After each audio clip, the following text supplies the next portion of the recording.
क्या किसी दो एडल्ट ने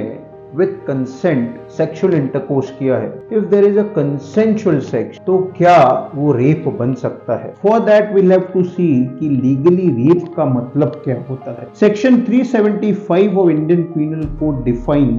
what is rape और what is important aspect so far as rape is concerned कि पहली बात without the consent of a female, secondly with her consent और जो consent है वो false promise, misrepresentation या कुछ ऐसा उसको इंटॉक्सिकेशन करके उससे कंसेंट लेके एक सेक्सुअल इंटरकोर्स किया गया है, या फिर the sex is against the will. In this scenario ये जो केस बनता है वो रेप का केस बनेगा। कई बार ऐसे केसेस बनते हैं और आजकल तो ये केसेस बहुत बढ़ गए कि पहले तो दोनों एडल्ट अपने कंसेंट के साथ they have a sexual intercourse और उसके बाद कुछ खटक गया, कुछ प्रॉब्लम हो गया तो द लेडी सेज कि देयर इज अ रेप, और रेप के केस में कोई फंस गया तो उसका तो करियर तो गया, साथ ही साथ for a longer period of time वो जेल में जा सकता है। तो इस सिचुएशन में we'll have to see कि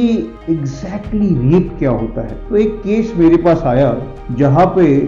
कुछ सालों तक सॉर्ट ऑफ अफेयर उनका चलता रहा। पहले तो एक्स्ट्रा मैरिटल अफेयर ये ऑफेंस था, बाद में सुप्रीम कोर्ट ने इसको स्ट्रक डाउन कर दिया, इसलिए extra marital affair can be Morli wrong but legally it is not wrong. तो उनका एक्स्ट्रा मैरिटल अफेयर चलता रहा और बाद में कुछ चीजें ऐसी बनी, शायद उन दोनों को कहीं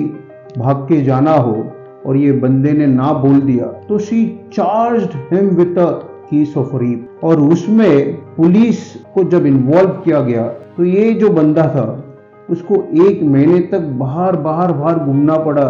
क्योंकि हमको एंटीसिपेटरी बेल लेने के लिए 1 महीना लग गया। Wherein will have to convince the court कि बाबा देयर वाज अ कंसेंट और ये कंसेंशुअल सेक्स था, इसमें कोई जबरदस्ती नहीं थी, अगेंस्ट द विल नहीं था, एंड मोर ओवर कोई मिसरिप्रेजेंटेशन नहीं था क्योंकि